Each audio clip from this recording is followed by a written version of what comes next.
Okay. Namaste, everyone. Thanks for joining on time. We can just do the intro prayer and then we can get started. Om Sahana Bhavatu Sahanau Bhunaktu Sahaviryam Karavavahai Tejasvinavadhitamastu ma vidvashavahai. Om Shanti Shanti Shanti. Okay. Namaste all. Welcome to session 14. We will continue with our Ganita topic. Our teacher is here. Guru Priya Chaitanya ji, you can start whenever you're ready.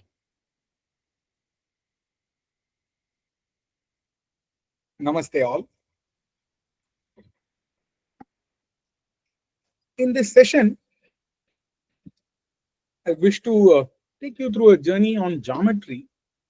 I hope to make it light, and I hope to also try to inspire this upon you that geometry precedes arithmetics. Actually, today the order in which we study, where arithmetics comes before learning,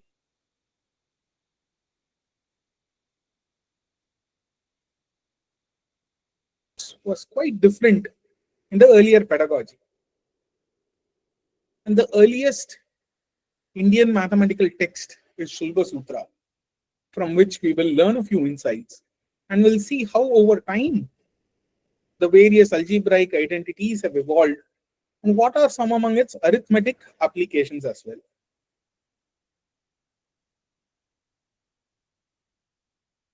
In the first introductory session, I was talking about three key eras in which mathematics developed in Bharat. One is the ancient Vedic era, second is the classical Siddhanta era, and the third is the medieval post-Siddhanta era, which is also called the golden era of mathematics. To good portion, we have been between the Siddhanta and the Vedic eras only in our discussions. When we enter the medieval era, by then we have entered higher order math in terms of calculus, trigonometry, and so on. Let us see what scope would we have without overwhelming ourselves to understand that. But at the same time, let us appreciate that many advanced, as we understand it, as we understand school math education, all the advancements that happened by the time of the Siddhanta era in itself. That's the classical era. When you see by the 10th century, at a time when this language in which we are speaking has not even gotten the shape that it has right now, we have had a thorough manifestation of all kinds of analysis into various mathematical constructs in the Indian tradition. It all started from here, as we can trace it back to the Vedic yajnas, where there was a requisite to construct fire altars as geometrically accurate as possible. These fire altars are called chitis or Vedis, and they are very important in the performance of Vedic rituals. So far, we have tried to appreciate in our past sessions the kind of number representation systems, the kind of the contribution of India being the decimal place value system in itself. And we have looked at how chandas and in various non-mathematical fields that we consider today, we see a great interweaving of mathematics into them. And now we will see a certain evolution of a mathematical thought process that is very, very empowering in terms of arithmetic prowess to the populace. In that, we see that these chitis and Vedis, Vijnana in Bharat has been dharma sapeksha Vijnana. It has not been ever religion versus science, unlike some among the Abrahamic religions. Here, the dharma fostered greater scientific thought processes, and scientific thought processes in turn informed dharma better in doing our dharmic duties. So here, when we construct the Yajna Kunda, the necessity was that it must be made in a prescribed shape and size, and it was very important that it was built without any irregularities and mathematically as perfectly as possible. So towards that, they created a construction manual. The manual for constructing such altars were authored in a class of texts called the Shulba Sutras. These Shulba Sutras are the earliest known works in Indian civilization that are highly relevant to mathematics. So Shulba Sutras form a part of Kalpa, which is one among the Vedangas. The term Vedanga is used to refer to 6 branches of knowledge, namely Shiksha, Vyakaranam, Kalpa, Niruktam, Jyotisham, Chandaha.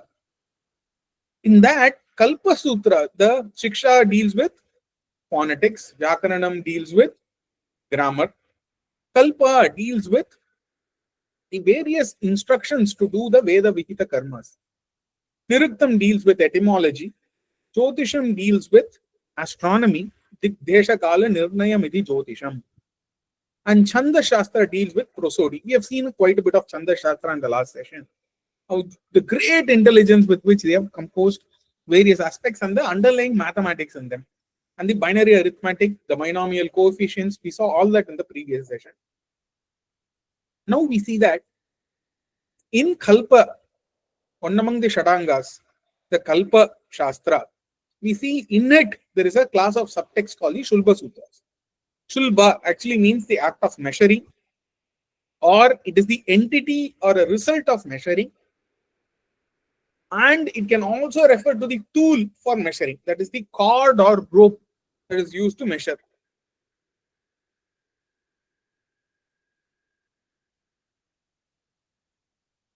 This Shulba as such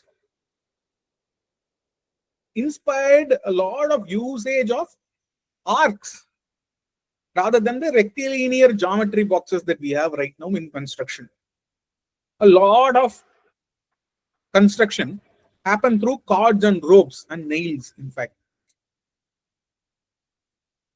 The word sutra describes the style of the writing, that is, writing in a very compressed aphoristic way.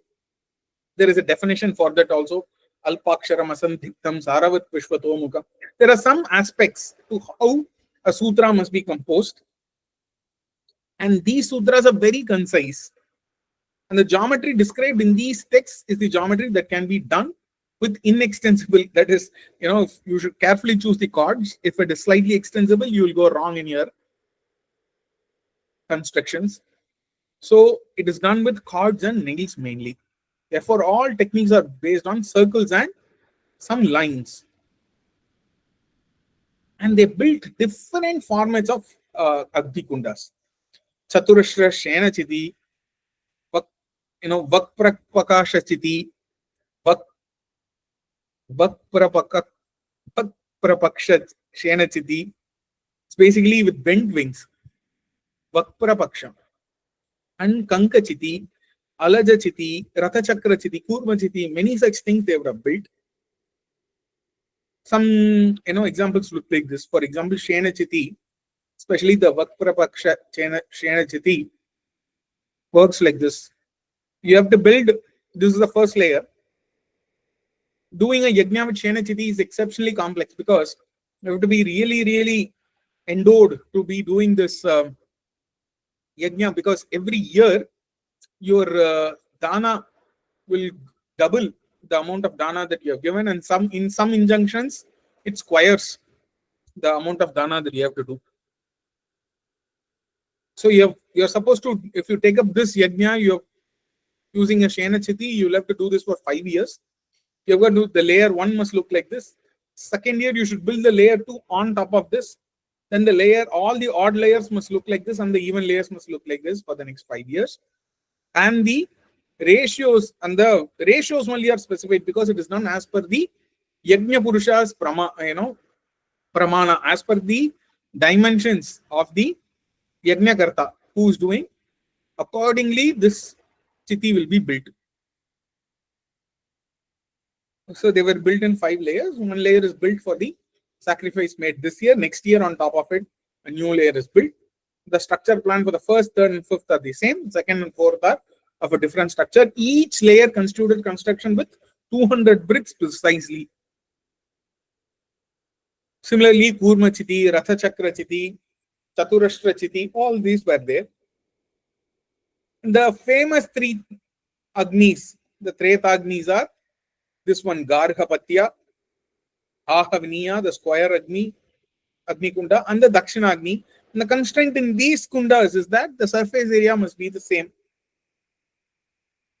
So all this they had to figure out, the geometry underlying them. For that, we must understand that the area of all these shapes have to be equal to one square vyama. A vyama means 96 angulis, about 2 yards, right?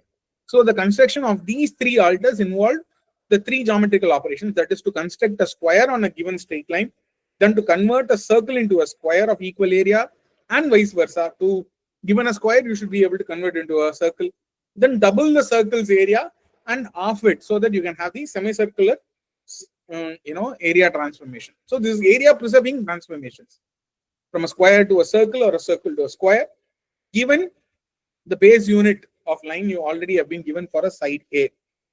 Then you've got to double the area as well and make a half circle, semicircle out of it. So far, among the existing texts that are remaining with us, we see that the Bhutayana, Apastamba, Katyayana, Manava, Maitrayana, Varaha, Vadhula are the 7 classes of schools of Shulba Sutra texts that are still available with us.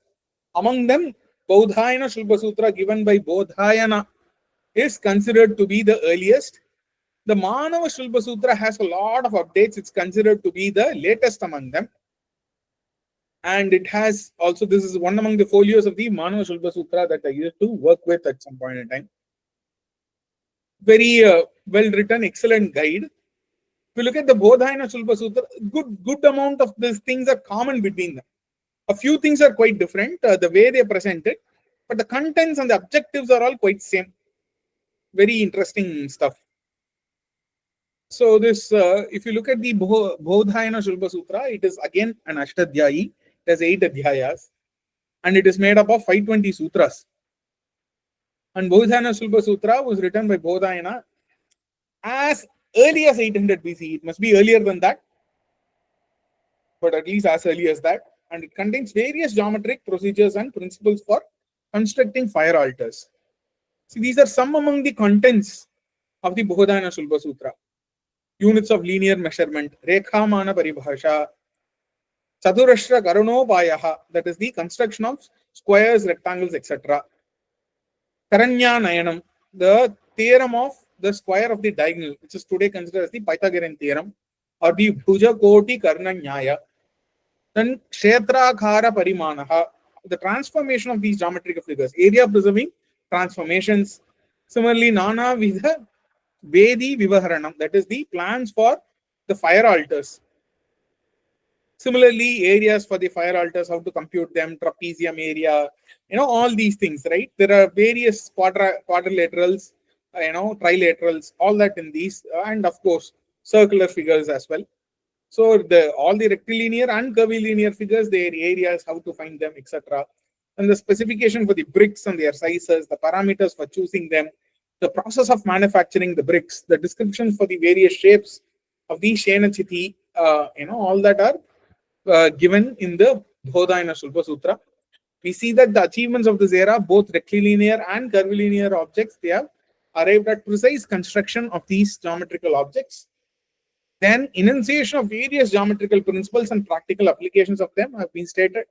Transformation of one geometrical object into another by preserving area, right? Applying these principles and preserving the area is there. Obtaining the value for surds by means of geometrical construction has been there. Estimating the value of surds in the form of a sequence of rational numbers is there. And then root 2 pi, all these are there as well. Estimation for these, that's the rational approximation for these irrational numbers. We'll see this, how does Bodhayana tell us to construct a square, right? We're talking about a time where there is no geometry box as we understand it to be today. That is, there is no, rectilinear, set squares or scales and all that to measure. So we are going to work with only Shulbha, the cards, right? And the nails. Let us say your aspiration So it will, in fact, the entire sutra will beautifully say how to construct this as well. Chaturashram Chikir First, so it will say, it will start with, if you desire to construct a square of a length that you desire to. Let's call that length that you desire as PQ, right? If you fold that PQ, you can find the midpoint of that PQ, which will be O. So you nail that midpoint of O, and you have nails to support P and Q as well at any point in time. Now, having done this, the first step is with OP as a radius, right? You fold the thread with OP as radius, draw a circle, right? And now you've got a circle with center O and half of that PQ as the radius, and entire PQ is the diameter thereby in this circle. Once you have this, what you try and do is you take PQ as the radius now. Earlier you took half of PQ as the radius. Now take PQ as the entire radius, keep P as the center and draw a circle.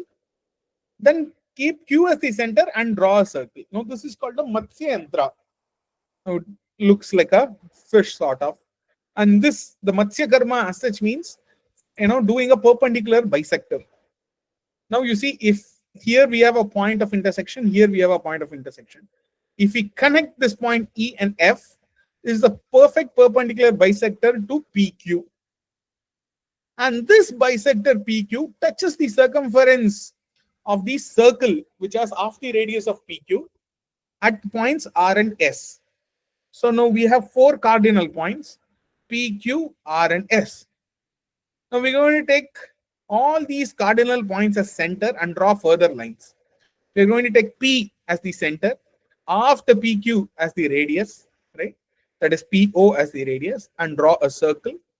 Similarly, do the same thing in all the 4 cardinal points. Do it in S with Q as center and R as center. You will get these 4 circles now. Now, each pair of these circles has an intersection point other than this O right now, right? So, which will be these intersection points, label them A, B, and C and D. Now, if you connect these points, you will get a perfect square of the side that you have so desired. That is PQ as your measured length. So this is one very nice exercise that we can do with our children, of working with arcs, constructing a perfect square with all corners 90-degree, with perpendicular bisectors, forming the basis for this, and completely out of just strings and chords. This we were very, very good at. If you look at any yantra making, this is the first step. Thereby now you have all figured out how to do the Sri Yantra's first very step. All yantras start from this square, to making a square out of a circle. All yantras that are made there. So this is the foundational, geometrical technique. Like this, there are many geometrical techniques in Shulba Sutra. These are all techniques that are very useful to teach our children. And it is quite, it gives them a sort of a slightly different view about shapes and geometry when they work on all this. And slowly, we see that other than these different constructions, we also see how the Pythagorean theorem, the so-called Pythagorean theorem, right, has been enunciated here in Bodhayana Sulba Sutra. It says, Dhirgha Chaturashrasya Akshnaya Rajjuhu Triyangmani Pashvamani Cha Yat Prithak Bhute Kurutaha Tat Ubhayam Karoti. Says. So, Chatura means 4. Ashra means side. Bhuja, Ashra, all these mean side. Then what could be a Chaturashra? What could Chaturashra mean?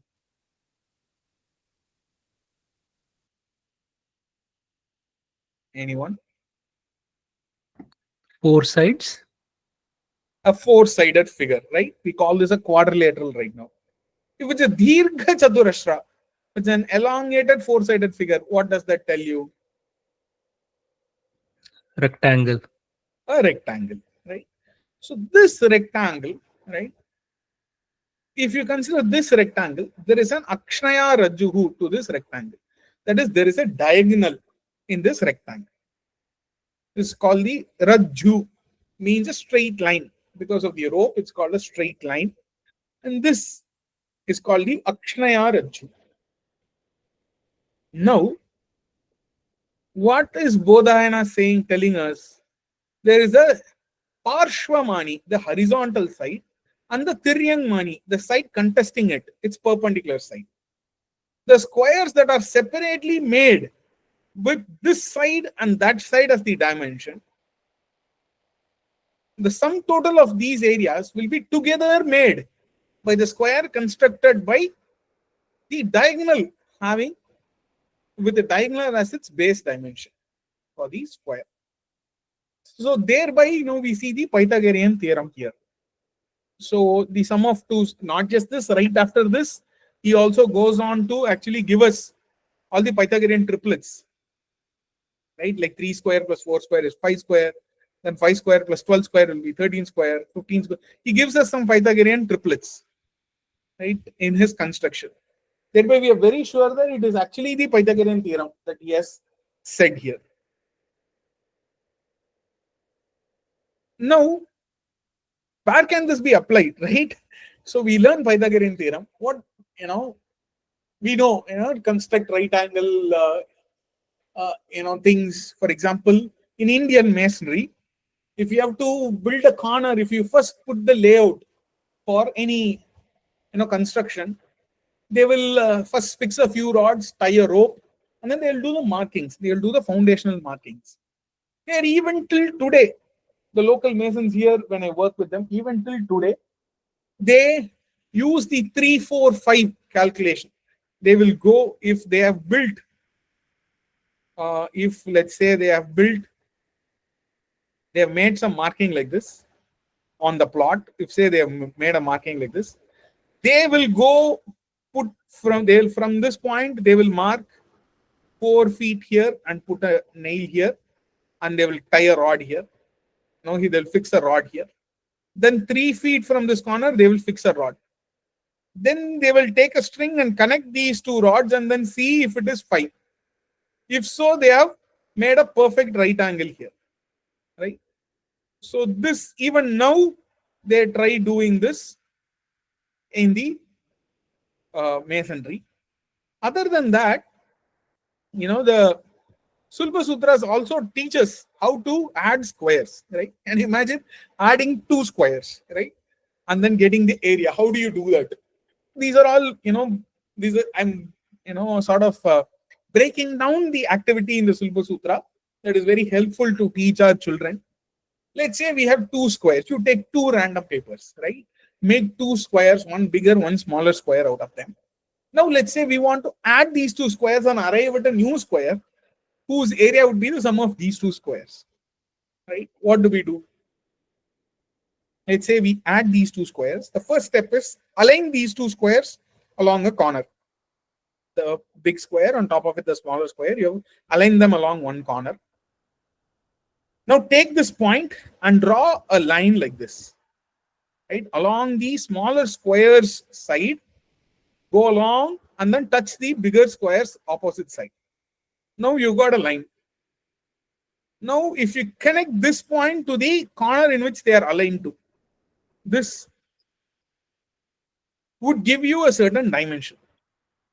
And this dimension is your new square side. If you build a square with that as your side, you will get a square that's exactly equal in area when you sum total these 2 sides. This is beautifully expressed in the Sulpa Sutra. Nana Chaturashre Samayan, Samasyan, Kaniyasaha Karanya. First, so you take the shorter square, right? Smaller one, right? And may you mark the rectangular portion of the larger square. And the diagonal of this rectangular portion is the side of the sum of these 2 squares. So this is the area proof. If you see, I've taken a much smaller square to show a very, to keep it under control in this area that we have to put the slides. So let us say ABCD is 1 square and CGHI is another square that we wish to add, right? And then what you try and do is, what has essentially happened here is the area preserving transformation, right? If you cut this ABE, you can fit into KIH, right? Similarly, this EHG will cut into this. So towards that, what base allows us to do that? This FE and AF, if they align along one corner and if you connect AE, they will help us get the side. Having figured this out, they give out beautiful solutions like this in the Shulba Sutras. Similarly, how do you subtract two squares? Again, take a bigger square, smaller square, align them along the same corner, right? This is an activity for children. Again, now, from this bottom corner, do the same line to the other side. Now, instead of connecting to the corner in which they have aligned, now what you do is take this point, let me take this point to be your center and take this entire blue line as your radius. And then you draw an arc. And this arc will meet the other side here. Now, this height that you have is your new square. This side, right, will be the dimension of the new square, which will be the subtraction of these two squares. A square minus b square will come into this small square. Right? Again, beautiful, utilization of nothing but the Sulba Sutra, right? The Sulba theorem, right? Just like how this also utilizes the Sulba theorem, these two utilizes the Shulba theorem. Right? Now you see, when you align this, you're making an arc, right? And you see, what is AP square now? This arc, this AP square, this arc is nothing but it is EP square, this diagonal, this AP is the new side height, right? So this EP square minus AE square will give you this height, right? So if you look at this this EP square minus AE square, this EP can also be written as, how can we write this as AD square minus AE square?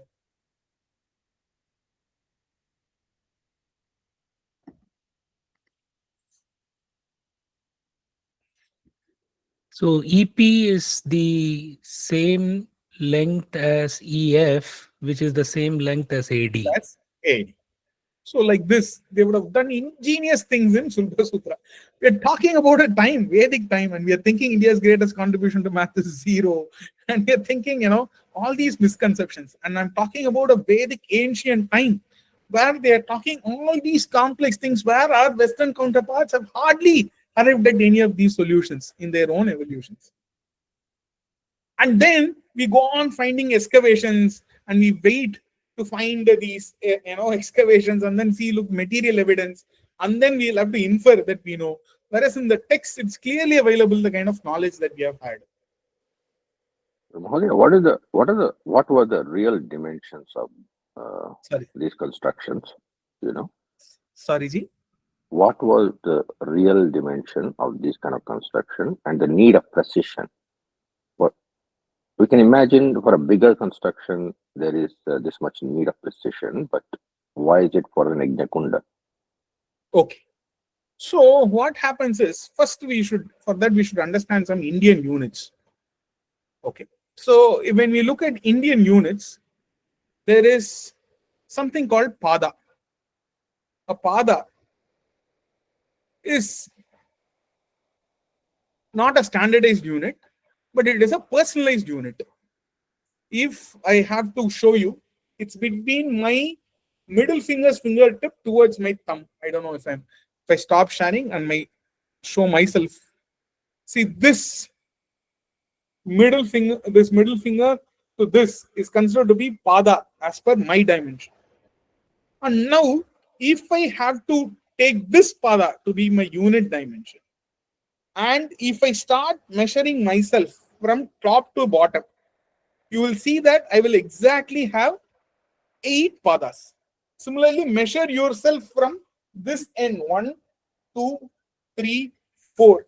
You will exactly end in the middle with 4. Similarly, if you go like this, you will go another 4. So this is also 8 and this is also 8. And this used to be called one danda, which today some of us, the way they have translated it, etc., as a yardstick, right? And such concepts that they have had. However, this danda, tells a particular human being's ratios and dimensions as per the pada of this person. So 6 padas for every Agni Kunda, there will be a different prescription. For certain Agni Kundas, you should only take this one pada of me and accordingly build the Treta Agni Kundas. And in the Treta Agni Kundas, this should be based on this pada. If you see, will be based on my 1, 2, and 3. It will be based on 12 angulis, my length of my own finger. It will be this. This is how the body naturally grows. So as per this pada that I have, I should build the Tretagni. There, the base must be this pada to be by base. In certain very complex, bigger Agni Kunda like Shenachiti, they will do 6 times of that. Like that, there are some ratios for different Agni Kundas. Because you see, the longer you do an Agni, you need a bigger Agni Kunda as well. Right? So because based on such needs also, they made the multiplication of the ratios of me as a Yajamana. Accordingly, they will give prescriptions. Yes, Prasadji. But my pada will not be the same as the other one's pada, right? So the Agni Kunda has to be built. The person who is doing the Agnya, that's the objective, or it's for Samaj Shreni, if some 4 or 5 community people are coming and doing the Agnya. In a Yajna, there is always a Yajna Yajamana. Okay. And that Yajamana's dimensions only have to be maintained. But we don't have that kind of practice today. We do have, see, for example, Nerur, my own school senior, Sri Ramana Sharmaji, who's the head of, he heads the Nerur Patashala. He's also the head of the Kanchi Mutt's, Panchanga division. So, today, of course, some of them have given that up. But in his case, I'm telling you, a perfect case of he building it only to his dimensions. He'll be close to 7 feet, 7.2 might be. And he has built it to his dimensions only at his home. I went there, I've measured it along with him, I've seen it. And he has built one for him to as per his dimensions. He has built one for his father along as per his dimensions. He's the Agnihotri. He does it as per that. Of course, you are right. I mean, there is the mean and the median human height. And some people have settled for this. Somehow the Veda Vita Karma is still living. And ideally, earlier, you should have not just known how to do the Veda Vita Karma, but to build all these also. That was the knowledge system that has thrived. Irrespective of all these libraries burning up and so many knowledge gaps that we have, the Veda has still lived. So even though these people don't follow these injunctions in terms of their own pada, etc., I respect them a lot for the fact that they have kept this knowledge tradition alive, irrespective of the countless massacres that have happened on our knowledge treasures. Is this someone else had raised their hand? I do. It's so the timing cannot be any better because I actually I made some dhanam for a yagna this 3 days ago. I actually have an invitation. It was 3 days yagam, Soma yagam, and it exactly says what you just said. Like there's 3 priests that are presiding. The key priest. That maybe it's just one, but I'm trying to decipher what he just said to that invitation that has the dhanam steps and everything. So I'm so glad that it's all coincidental, or maybe it's supposed to the way I'm learning. So making the dhanam and hearing this at the same time, it's making all the sides meet for my brain. Wonderful to hear it. Yes, Maheshji. Namaste, Mahodaya. What is this? So you showed different types of altars. Yeah. So I'm curious to know like why there are different types and are there more such types? Yeah. There are many more types, Ji. I have tried to capture some that are there in the Bodhayana Shulpa Sutra. There are different ones. Why are there different shapes of altars? Okay. So, see, I might get into a lot of discussion based on this. Okay. One thing we can look at this Treta Agni. So, Professor R.N. Iyengar, who's in the Jain school in Bengaluru, is a very reputed scholar who researches a lot on the shapes of various Agnikundas, on the Vedic period in itself, and the Rig-related knowledge systems. He has a certain mapping. He says how the shape of this middle portion, right, where there is no Homa done, and why is this Homa happening, right? He has tried to do certain lunar mapping of lunar periodicities, and he has tried to chart that out in Python graph, and he says that formulates the shape, and it has a certain cosmic geometrical imprint in it, and our Vedas as such are Apaurushaya. Today, a lot that has remained is with the text, what is there, we are trying to understand, study them, and do it. There are very few places which are still the repository of knowledge to what Vijnana. With Veda, it is said that you can create universes. With Veda, the knowledge of Veda, it is said that you can manifest beings and create new orders of species. But where is that knowledge right now? If you ask me, it is probably not in a prevalent rupa right now. But there might be some point in time when the knowledge will again reawaken. However, there seems to be a good amount of rationale behind many things, and it is left for us to decode quite a bit of it. But for the pure joy of mathematics, at least we try to stick to a mathematical lens.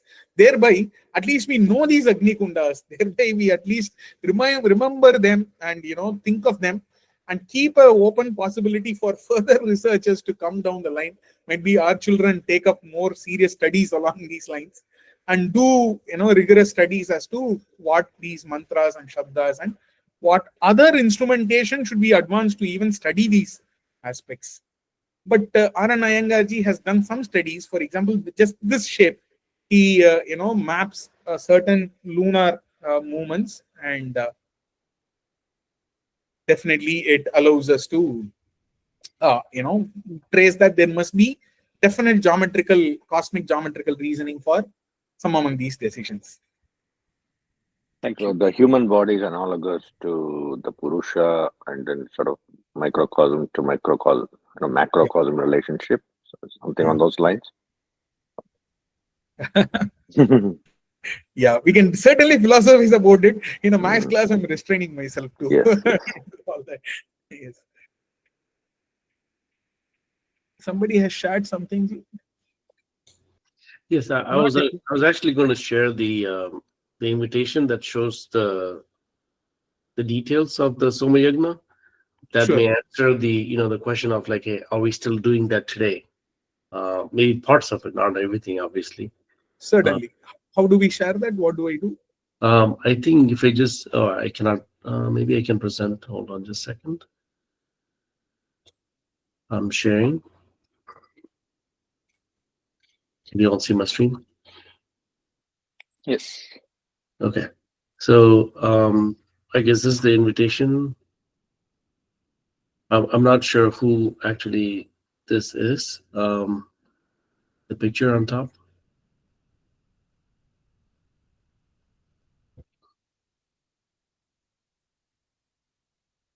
So the head priest, I'm trying to see who actually the head priest was, but there's a whole bunch of priests that are presiding. So I guess it's a type of Somya Yagam. Okay.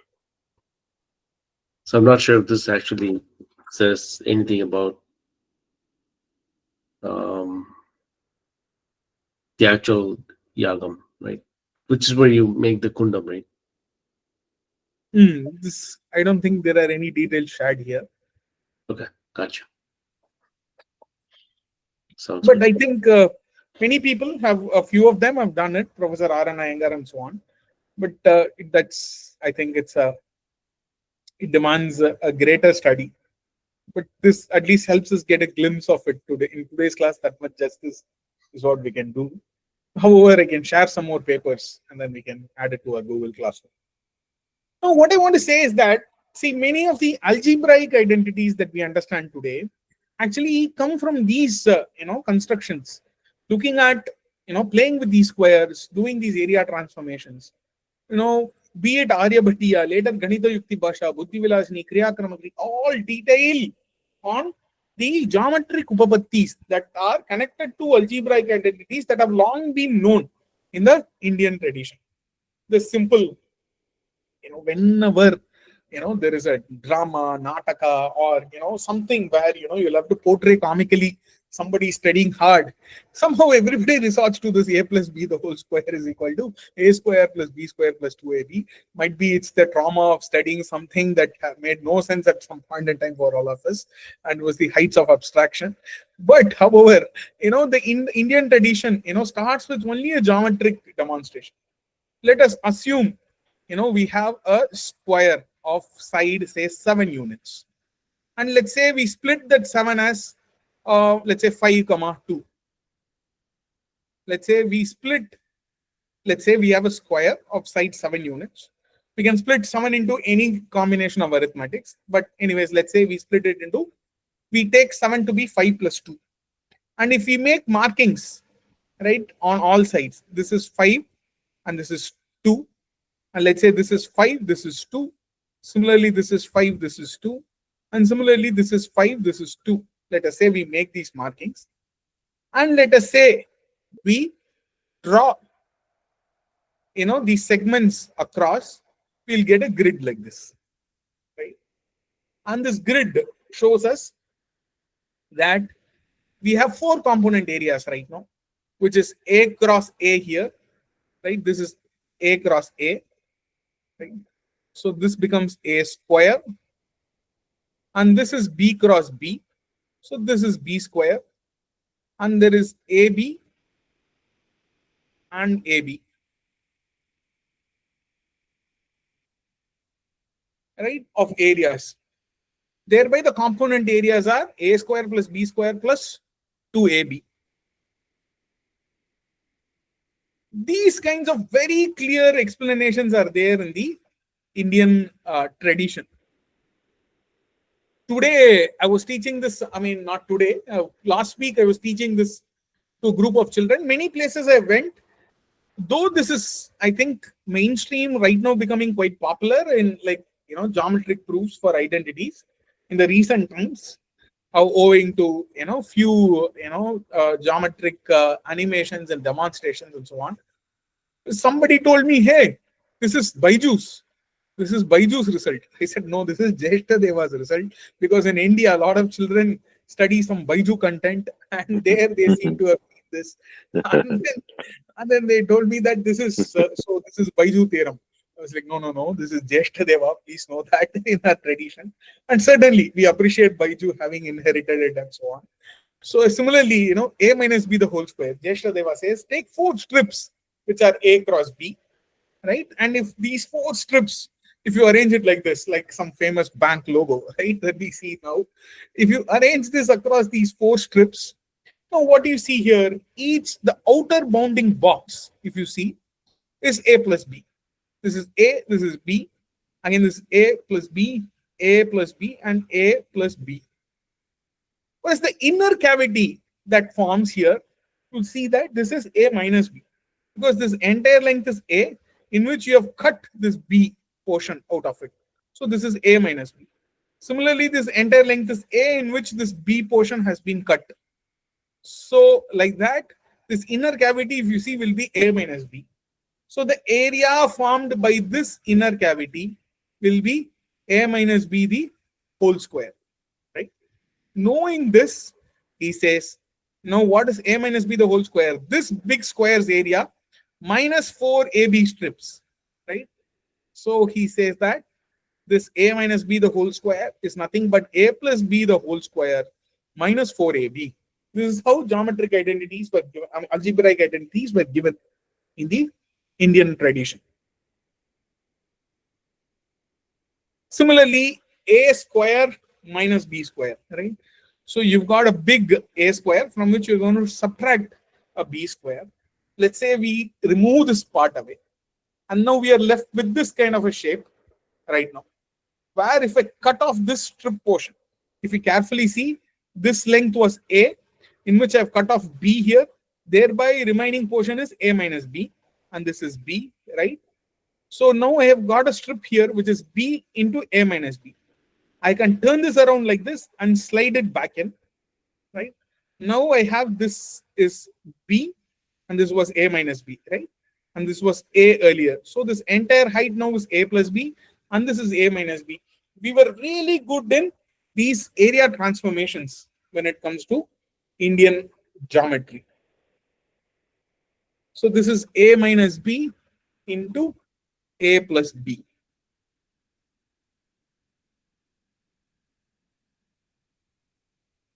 We will later address the question of where are we going to use these identities shortly. However, we'll continue appreciating some more identities. Look at this a plus b plus c the whole square.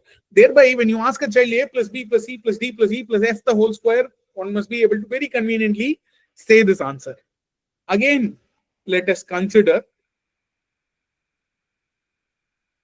a strip of say 7 units.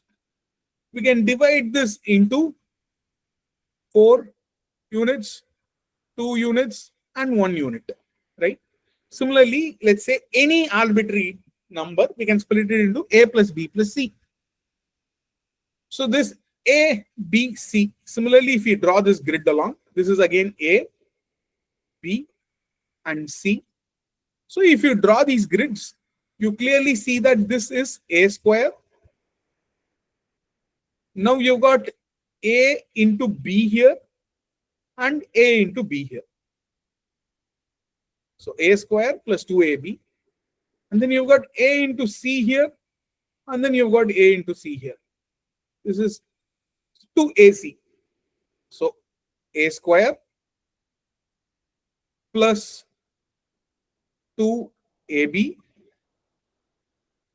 and plus 2ac you have. And then you've got a b square here. This is b and this is also b. So you have got b square. And you've got 2 adjacent things to b square, which are b into c and b into c. So now you've got plus b square plus 2bc. And then you're left with a c square. So plus c square. So the algebraic expression for a plus b plus c square is a square plus 2ab plus 2ac. Then b square plus 2bc. Then c square. Right? So these a square, b square, c square, 2ab, 2ac, 2bc. Right? We see this. Right? Now, thereby, now if I were to ask you, what is a plus b plus c plus d plus e the whole square? What would you say?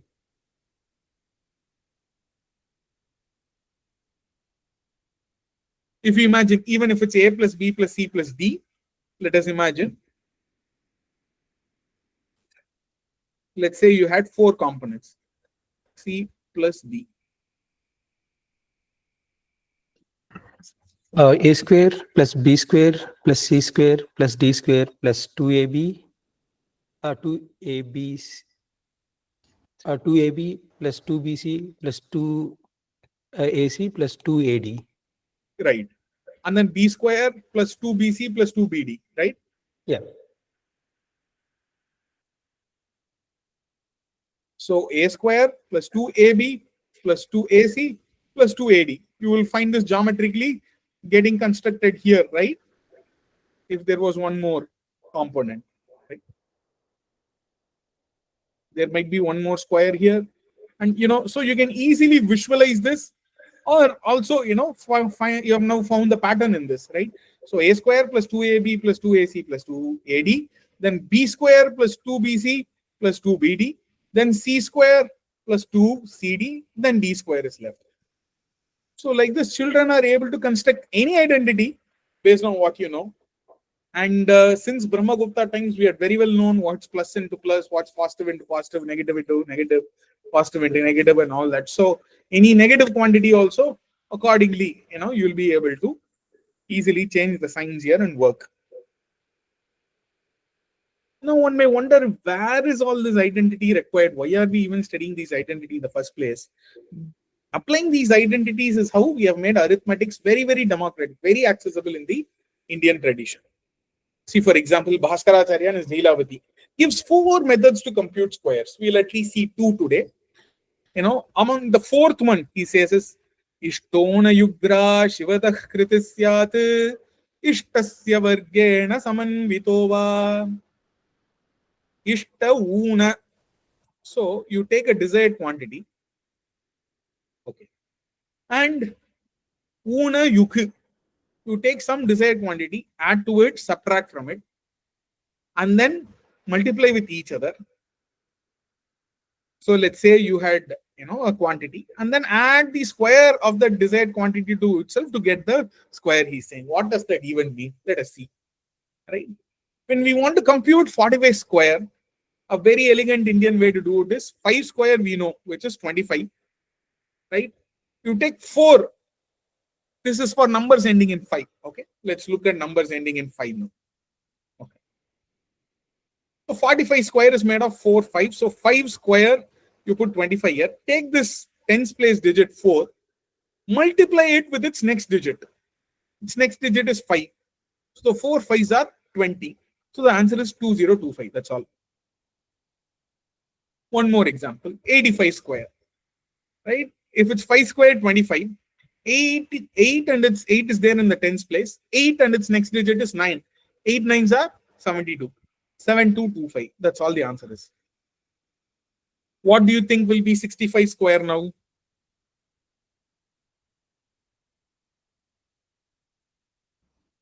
Four two two five. 4225, right? 35 square, 1225. 1225, right? So how does this work? What is Bhaskara saying? Similarly, 145 square, 5 square is 25, 14, and its next digit is 15. So 14 times 15 is 210, right? How is this working, right? It's based on this rearrangement. We know that a square minus b square is a plus b into a minus b. If I take this minus b square to the other side, it will become plus b square. So a square is nothing but a plus b into a minus b plus b square. So if you intelligently choose your b, you will be able to easily crack the answer. In the case of 35 square, right? If you choose your b, your ishtar to be 5, add 5 to it, subtract 5 from it. You will get 40 into 30. And then add that thing that you subtracted and added and multiplied, right? The same thing, you add the square of that. So you've got 5 square, which is 25, and then 40 into 30, which will be 1200, right? And thereby this principle works. When it comes to 14 square, etc., you'll have to work, when children are taught, they're taught diligently like this. When it's 14 square, first children are taught what is the base. Base is 10, right? Base is 10. That's what children are taught when they are first taught this. The rationale comes later. Since we are elders, we are just reverse engineering it and trying to understand how arithmetics have been hugely empowered because of this kind of a knowledge continuum that we have had. And all this is the power of the decimal place value system, not just zero. It's the entire system that we have created, right? Makes arithmetics very easy. That's why at the age of 10, Parikarmashtakam was expected from children. That is Sankalam, Vyavakalanam, addition, subtraction, Gunanam, Chedanam, multiplication, division, Vargam, Vargamulam, Ghanam, Ganamulam, square, square root, cube, cube root. All this, the expectation was to do it mentally. Okay. So now, let's say we've got to find 14 square. 14 is how far from 10? It is plus 4, correct? It is plus 4 far from 10. So put plus 4 square here, and in this side to 14, add the same plus 4. These are the things that we must do. In base, there is only one digit here, 1 0 here. So 4 square is 16, right? You should write 6 and plus 1 becomes carryover. Okay. Now 14 plus 4 becomes 18, right? Now if we add the carryover, it will become 1, 9, 6. This is what children are taught in the Indian tradition. How does it work? It works like this, right? Again, 14 plus 4 into 14 minus 4 is nothing but 18 into 10 plus this 4 square. This is how you do some simple, numbers close to 0, close to 10, things ending in 5. These are all some among the techniques. Now you may ask, now what about any number, right? We've learned an any number technique also from Bhaskaracharya. He gives 4 techniques. You're only going to see 2 now. Okay. See, look at this. Samadvigata kritiruchyateta sthapyontyvargo dvigunaantyanignaha swasvoparishta cha tatha parenkaha chakmantyamutsaarya punascharashim. He says, Samadvigataha kritiruchyate. They say something as kriti. Kriti or varga is the name for a square. The square, he says, is a product of 2 equal quantities, right? This is a into a is a square, right? For example, right? So samadvi ghataha, samadvi, 2 equal quantities, ghataha multiplied, kritihi uchyate. It is said to be kritihi. Okay. Then he says something. Sthapyontyvargo dvigunantyanignaha swasvoparishta cha tatha parenkaha chakvantyamutsaarya punascharasham. What it is, we will see through a practical application. So he's basically going to use this, right, that we saw right now, right? The geometric upapatti for any number of digits square, right? We have seen this, right? So we are going to use this technique mainly. This is the underlying technique, and it has some sliding in it. Utsaranam means sliding. Taktwantya utsarya punascharasam. So utsaryam means sliding. We are going to use a sliding system to do this. What it means, we'll see. Let us say we want to find 57 square, right? We first write 5 square here, and then we write 7 square here. So here 5 square, here 7 square. 5 square is 25, 7 square is 49. Now we are going to slide one place here and then do 5 into 7, which is 35, times 2, 70. We are going to slide one place here and then do it. Now if you add all this, you will get 9, 4 plus 0, 4, 5 plus 7, 12, 2 carry over 1. So 3, 2, 4, 9 is 57 square. What a relief, right, to do squares. We are never taught all these in our schools, sadly. See, another, give me a number, right? What would you like to do? Okay, one more 2-digit example. Let us say, yes, Anandji, any number, any 2-digit number to begin with. Yes, Anandji. Yeah, sorry, Mother. So the same technique should work for multiple digits, right? Not just 2 digits. It's just a higher dimension. That's it. Right? Yeah. We just have to figure out the next higher dimension we're going to see now. We can go on seeing more dimensions, not a problem. But the sliding alone, we should be careful about. 97. Yeah. Sorry? 97. I'm just giving example. Thank you. Okay. 97. 97 square. What is 9 square? 81. And what is 7 square? 49. Right? So slide one place, right? Now 7 nines are 63. 63 times 2, 126. Start the unit place here, 2 here, 1 here, right? Now sum total, you got, correct? You can check this out in your calculator as well. This is okay for all? Can you explain one more time? How did you make 12 out of 3? Okay, simpler numbers, so that way it becomes easier. Let us go with 36 square. Is that okay, Ji? Let's go with some simpler numbers first to begin with. 3 square we write 0, 9. 6 square, we write 3 and 6. Next, what we are going to do is the principle of 2ab. A square we have written, b square we have written. Now we are going to do 2ab, right? Which is 3 into 6, which will be 3 18. into 6, 18. So 18 twos are. Now we have got to do 2ab here in this step, right? 2ab. We have done a square, we have done b square. Now we are going to do 2ab. 2ab if you do, we again get 36, right? 3 into 6 into 2. 3 into 6 is 18, 18 into 2 is 36. Now sum total everything. Sorry, 3 into 6 is already 18. And 18 into 2 is 36, right? 2 into 18. Mahadeva, maybe it will help to parallelly just draw the A plus B, the visual thing. So that is, Yeah. this is exactly corresponding to the visual thing, right? Yeah. That will make it easier to follow. Yeah, yeah. And actually, one more thing. 36 is bit confusing because 36, if you add like 3, 6 or 18 and again double, it's 36.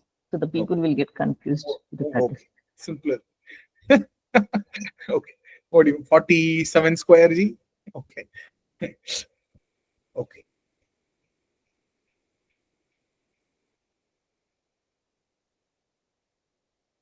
Right. In fact, I don't want to do this diagram because we have to look at it as 40 and 7 square. Okay. I'm not doing as 4 and 7 here, actually. That is why that sliding of the place is happening, right? Let me explain that in a moment, but let's just first understand the technique. So first we do 4 square here, and then we do 7 square here, right? 4 square being 16, 7 square being 49, right? Why did I write 1649? If I was doing 40 square, it will become 1600, right? Which has already slid these two places, has slided these two places, and we have got 490. Now we are going to do 2AB. Now, so 2AB has 40 into 7 into 2, but better is 4 into 7 into 2 and slide it one place, which is what will happen. 4 into 7 is anyone? Okay, 4 sevens are 28. 28 times 2 is 56. 56. So you write the units place after sliding one place, and you got 5, 6. You sum total, you got 9. 4 plus 6, 10. Carry over 1. So you've got 12 here. Carry over 1, 2, 2, 0, 9. Is 47 square. Is this okay for all? Okay.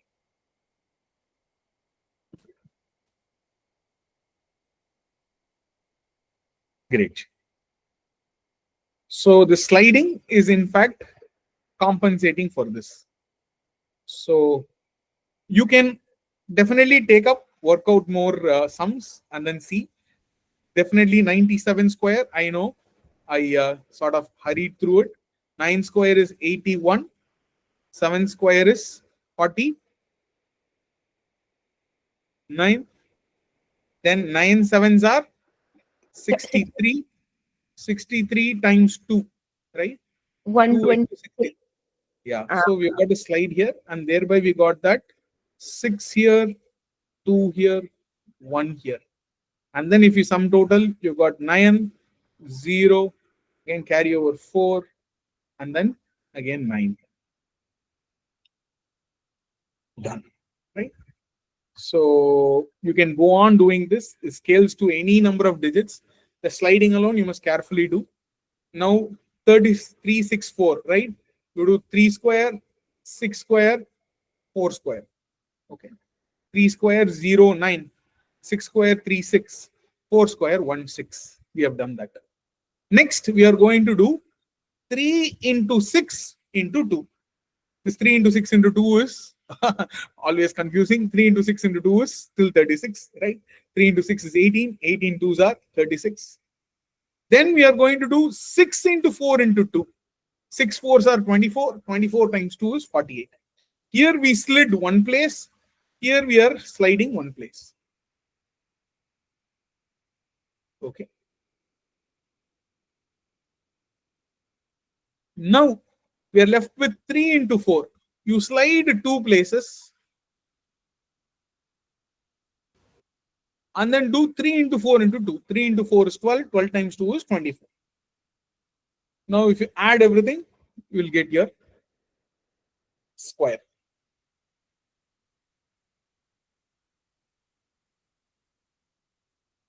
This is okay for all. Would anyone like another example? Or this is okay, right? You can try this on your own. Yeah. Slide one place here. Slide one place here. The first step is 3 into 6. Next step 6 into 4 on the same line. Then when you do 3 into 4, go to the next line and slide 2 places.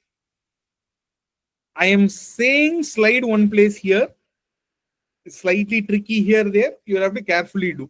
Okay. When you keep doing, you will understand where the units place should land. You will understand this. Namaste, Mahodaya. I was going to ask, why do we have a carefully saying like slide one left there?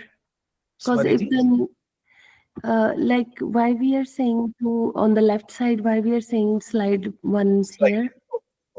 I'll try to explain that rationale. Okay. So what has happened is 364 is nothing but 300 plus 60 plus 4. This is our A plus B plus C here, actually. Correct? This is our A plus B plus C. We know A plus B plus C the whole square. Right? Something happens in that A plus B plus C the whole square. That expansion is what we have. You write A square here, then you have actually slid it already 4 places. Why? A square 300 square is actually 9 followed by 4 zeros, correct?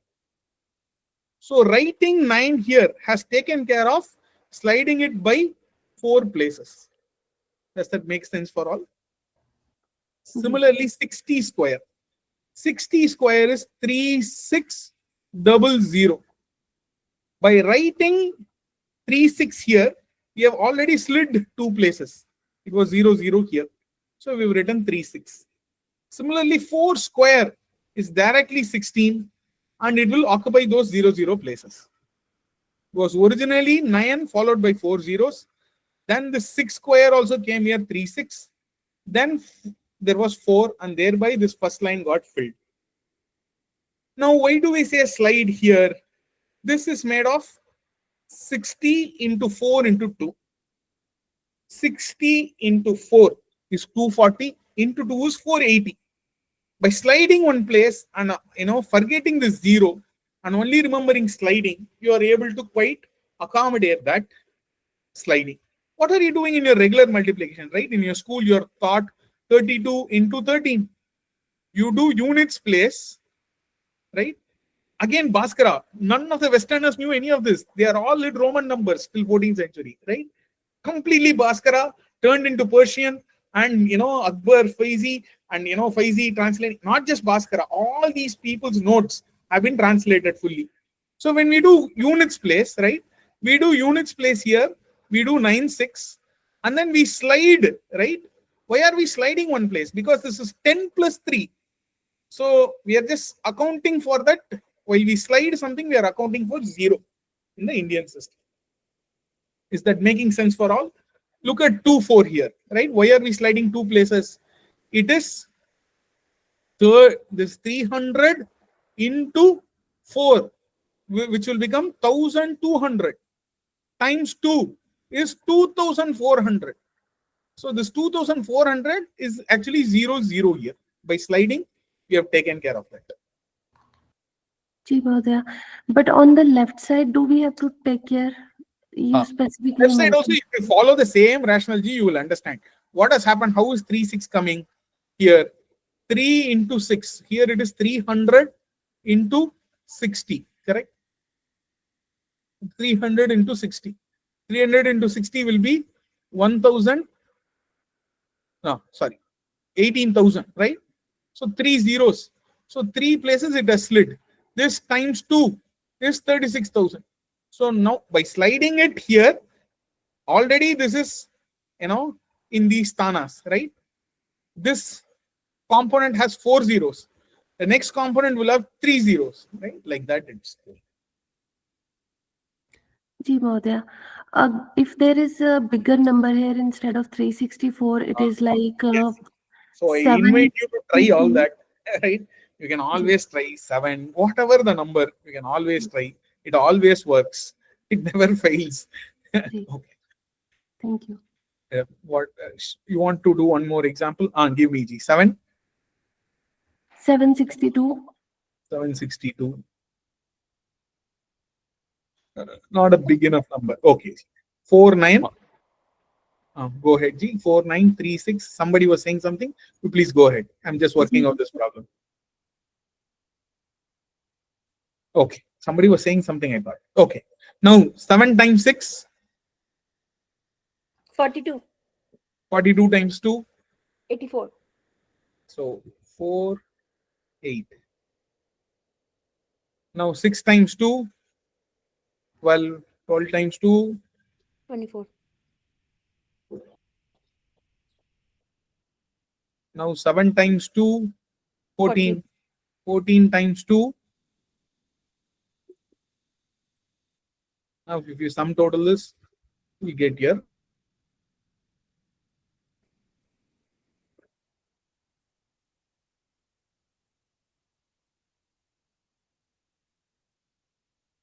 Yes, Anandji.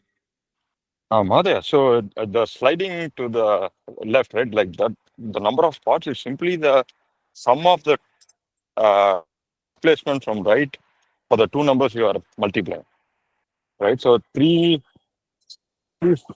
spots from the right.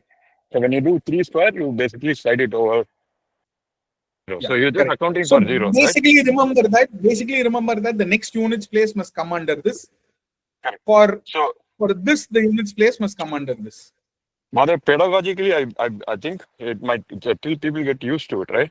It might be just better to start with visually showing how this method and then the geometry are identical.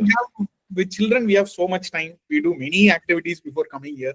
I'm compressing probably 1 month of activities in a few backup slides. So yeah. Children here, if you ask them, they'll find, you can come check them here. When you ask them, you take your phone, you do take any 2-digit number, find the cube of it, tell them the cube, they'll tell you the cube root of it in an instant. So children, the more you practice in the Indian tradition, you'll become good in all this, basically. So these are the key benefits, of relearning through Bharatiya Ganita. Right, it helps you empower, know many of these facets. I was not sure if you will have the time for one thing. If I am not too greedy, I think we have 10 minutes. Can I quickly do something more? Yes, G. I wanted to. I felt the last class was a little tad heavy, so I wanted to pause here. However, now I'm happy all of you are on board, so I wanted to do something.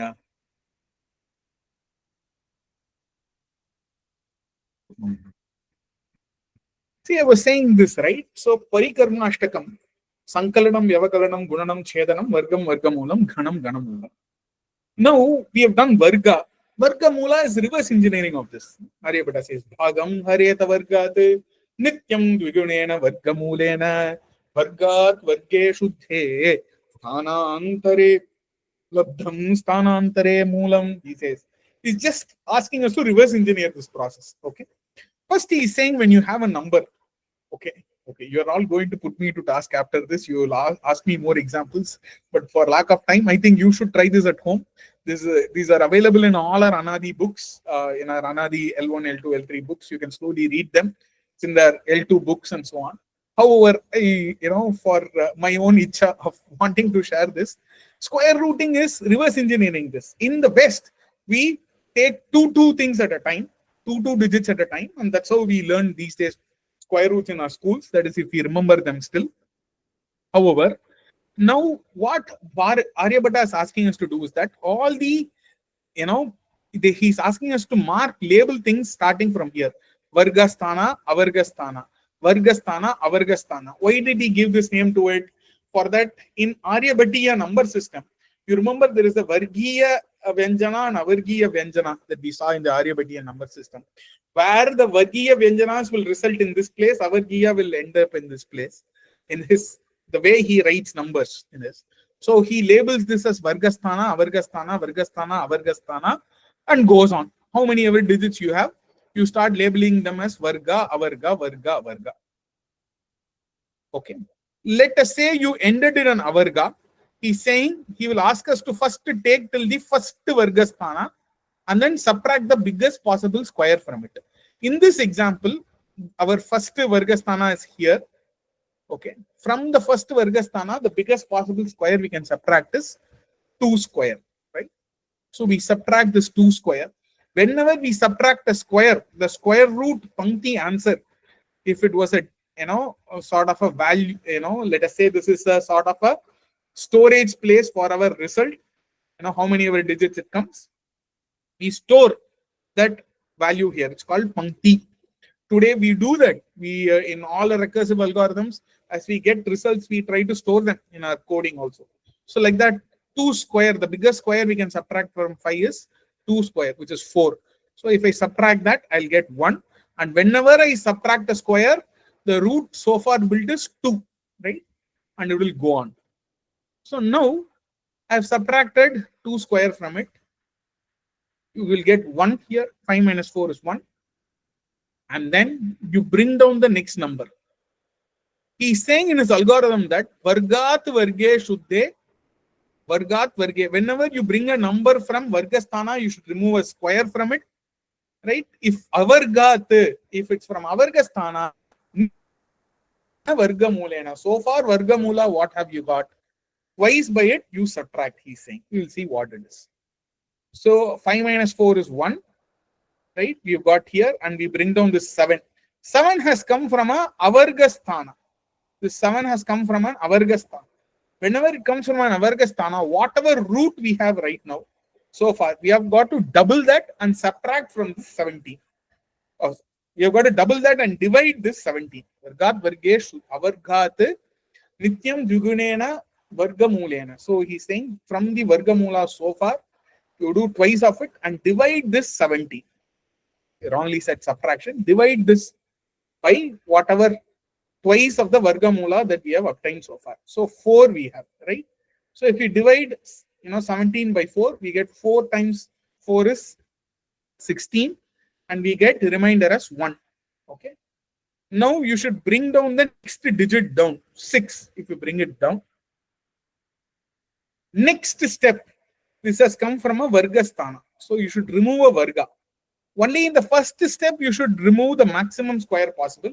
In the next steps on, you should remove the previous quotient, because there was 2AB here, from which we have divided by 2A. So I'll get a B here, resulting B here. So if I get this B, if I remove this B square, whenever I get a Vargasthana, the previous quotient's square, I should remove. Subtract the previous quotient square. When I subtracted 16 minus 16 is 0. For all perfect squares, this will so beautifully come and sit down.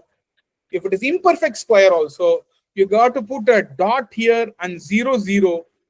And then if you continue doing this, this algorithm will work out very well to find square roots very easily.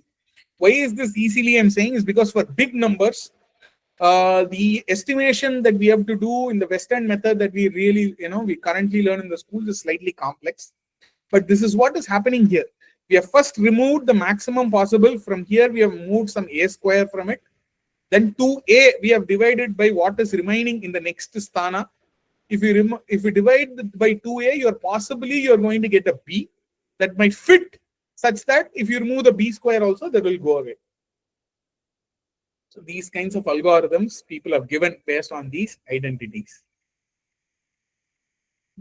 This all, are some among the key benefits of learning, Bharatiya Ganita in the Indian tradition. And I plan to share, this is what I plan to share in today's session. So the idea is that all the algebraic identities that we study today have all evolved over time from geometric observations, and that has empowered us to do many things, many things. Gunyan, if I think there is a hand up, if I wanted to share one more simple technique with you all. Yeah, there was a question. Can I? If you have time, Ji, can you give one more example? 1400. Only if you have time. If you have a perfect square, G, we can work on it.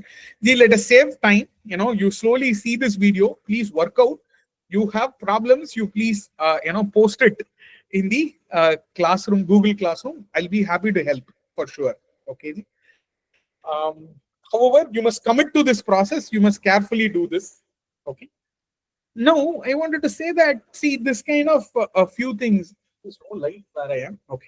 So these few things, what we are working on, right? Many techniques Indians have given to achieve, good, foundational arithmetic competency, right? For example, let us say we want to multiply something by 11. We want to multiply something by 11. Let us say. Okay. Let us say we want to multiply. Let us say we want to multiply 35 times 11. 11 table is a very friendly table when it comes to unit digits, right? So when it's 35 times 11, 35 times 10 has 3 digits. So 35 times 11 should have at least 3 digits, right? So the Indians used to teach us techniques like this. They will say Anchayoho Eva. So you put the terms on the end in the end only, right? And in between, you add 3 and 5. If you add 3 and 5, you will get 3 plus 5 is 8. Are you Oh, changing? yeah, are you writing something? You can't see anything, Ji? Oh, I'm very sorry. Yeah, can you repeat it again, please? Oh, okay. Very sorry. We are going to do 35 into 11.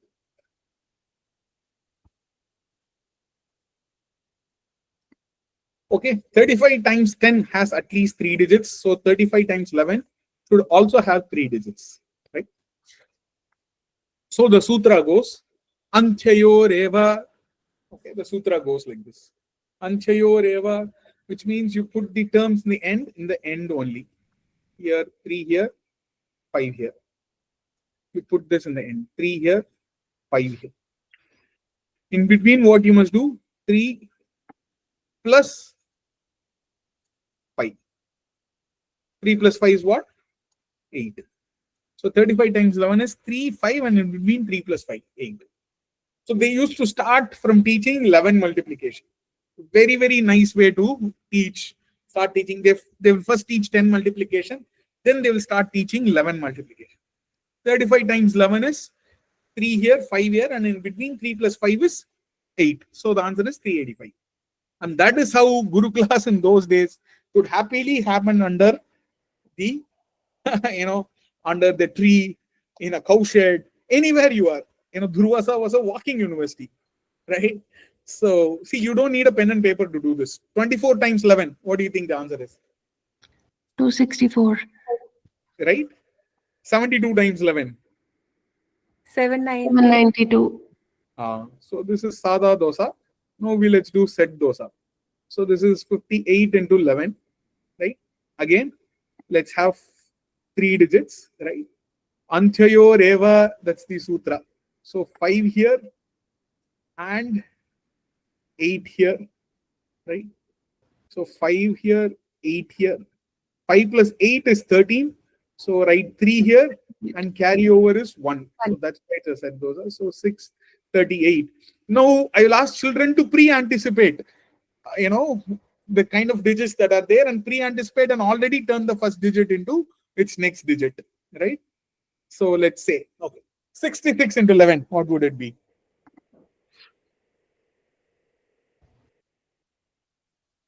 726. 726. 726, right? Yeah. Fantastic. You can anticipate. 77 into 11. 8, 8, 4, 4, 7, right? So this, why are we doing this? Is the power of the decimal place value system, right? It allows us to do this. This is the associative property that you're using here, right? So the Indian mathematicians made sure that they used many of these properties and create many ways in which the foundational arithmetics that we teach. I'm sorry, someone is talking. Someone may have to mute themselves. I think someone is okay. Now it's gone. So the foundational arithmetic was very, very strong in the Indian tradition because you could use these identities. In the minute that we have left, let me, indulge you in one more. Let's call this family dosa into 11. So now the question has 6 digits. So the answer would have at least 7 digits, right? Now the sutra says anthayor eva. So the end terms in the end only. Right? So you write 1 here, then you write 3 here. Then 3 plus 5, 8, 5 plus 4, 9, 9, 6, 4 9, plus 2, 8. 6, 9, 8. Thereby, the fear of all big numbers, all this goes away for children. They, and this sort of reinforces their addition technique first within the multiplication, and then there is the speed that they get. They're very happy about doing all this. So, like this, there are 100 techniques in Indian tradition, only stemming out of great careful understanding of playing with numbers, all stemming out of various distributive property of addition, multiplication, the associative properties, and good understanding of the algebraic identities. We will see more if time permits over time. And with that, we'll call it a day. Oh, there was a hand up. Yes, someone has asked some question. Mahodaya, I see a book on Anadi site, which is Ganita level 1, 2, 3. Is this listed in there? These methods? Correct. Yes. All these are set And there. Yes. it's actually the cost is listed in rupees. Can we order it here in United States or? I think so. I will ask Matushi about this. I think there is a place to buy it online in the US. I think US shipping is there. I think. Okay, ji. Thank you. Yes. Thank you. Ashwinji? Somebody had a relevant doubt to this. Yes. No. Quickly jumping, my preschool ordered these books in San Antonio. So yes, they are shipped anywhere in US. Okay, you kindly mail G. We'll stick to this class for some knowledge transfer. And yeah, you please, about books, you kindly mail if possible, and then we'll see. Ashwinji had some question. Anandji has some question. Yes. So namaste, Ashwin here. So Gurupriya Ji. Namaste. Also, one thing I learned was the square root of 10. Once all the logarithm and anti-logarithm tables which we studied, which we had carried throughout, they were based only on using the square root of 10 successively for 20 times, square root of 10, and then the square root developed. And then with those, after that, using some multiplication and addition, all the logarithms tables were developed in 1520s, and which were remained for 300 years before any machines came. So the square rooting was such an important concept that with that only the logarithmic tables were developed for logarithm for any base, for base 10, 7, 8, 9, 10, 11. So this was the thing which I learned, that by Briggs of Halifax in UK, they developed in 1620, but it was only based on square root of 10, done successively for 1 day's work. That square rooting 1 day's work, and after that developing the tables. It was just a manual left few days work to develop the tables, which remained with us for 300 years. Yeah, fantastic. Fantastic. And I saw that even when I went to some old manuscript libraries, I found that in Chubatti and few other manuscripts where the graduating student would write huge tables of fractions in the fractions squares, fractions cubes, and so on. So, for example, if you are working in a Kula where you're working with volumetric analysis, let's say you are building a temple tank, you are doing something volumetric, then you would need a lot of cubes and cube roots, right, to work with a few things.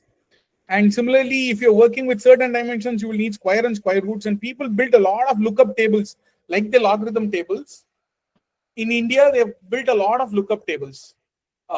Next class, I have a proposition, Shrikantji. I propose that, let's say, I get 30 minutes and all others get 1 hour, if that's okay. And I think we should also do the joint presentation, which is very important. I just double check the schedule. Yeah, we have 5 slots for Ganita and then 5 slots for astronomy. Astronomy is something super interesting. And so towards that, I just want to do a small portion of trigonometry and the foundations of trigonometry in Bharat. And thereby, then we can lead into astronomy very comfortably in the following sessions after. Sure, Ji. Whatever you suggest.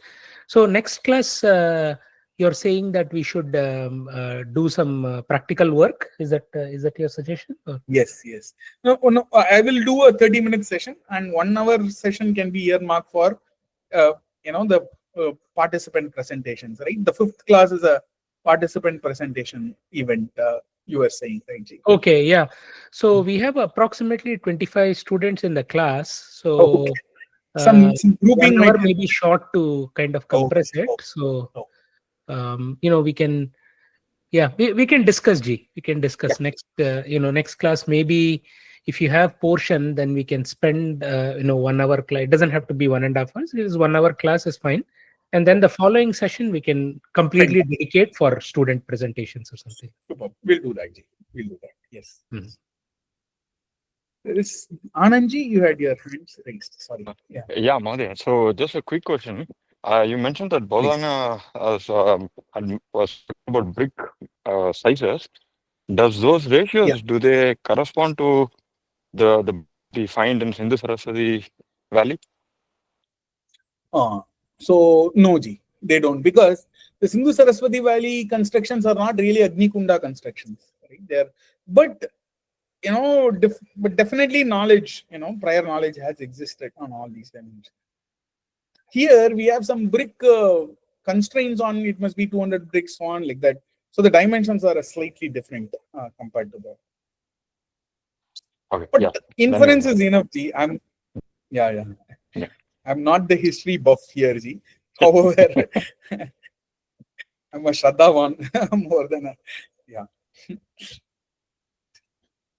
Great. So let us end today's session here, Ji. I hope you all had a good time today. Yeah, it was definitely lighter than last class. Yeah. Very nice. Yeah, thank you so much, Ji. Thank you. Yeah, Vijayaji, yes. Just letting you know that there are books available with Namrata Ji and Tulsi Ji in Austin. So if anybody wants, they can reach out to Tulsi Ji or me. We'll just pass on the books to you guys.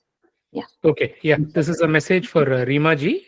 Please connect with Vijaya Ji or Tulsi Ji for the books. Thank you, Vijay Ji. Thank you. Yeah, I think this is a perfect segue for an announcement. Suniji, if I may take away, Shrikant, if I may take away 30 seconds, please. Yes. 30 seconds. So I know some of you had asked for, creating a WhatsApp group for communication like these, right? And I know some of you had some business ideas as well related to IKS, right? So we have created this WhatsApp group. I'm going to be pasting it here in the chat here. And I'm also pasting it in the IKS Training 2025 WhatsApp group. So please join that community. It's called KSBI Austin Community. So as you're aware, KSF is the Knowledge Systems Foundation nonprofit, and Knowledge Systems Business Incubator is the IKS related business incubator. So if you have any questions related to class about books or anything under the umbrella of IKS, please use that channel to communicate. One request, please don't spam it and unnecessary forwards. Let's keep it, let's maintain the Sabha Maryada and ensure that we communicate only purposeful messages related to IKS. Additionally, we are looking for volunteers. This is one of the trainings we did. We have done some events in the past. So if you are interested to collaborate with us, help us out, whether that is from marketing or from any other angles, or even if you're interested to start an IKS related business, please reach out or communicate to the admins in that group that I just shared. So I just want to announce that. Thank you. Thank you, Ji. Thank you. Yeah, everyone, please do join the WhatsApp group that Mukundji has shared. Okay.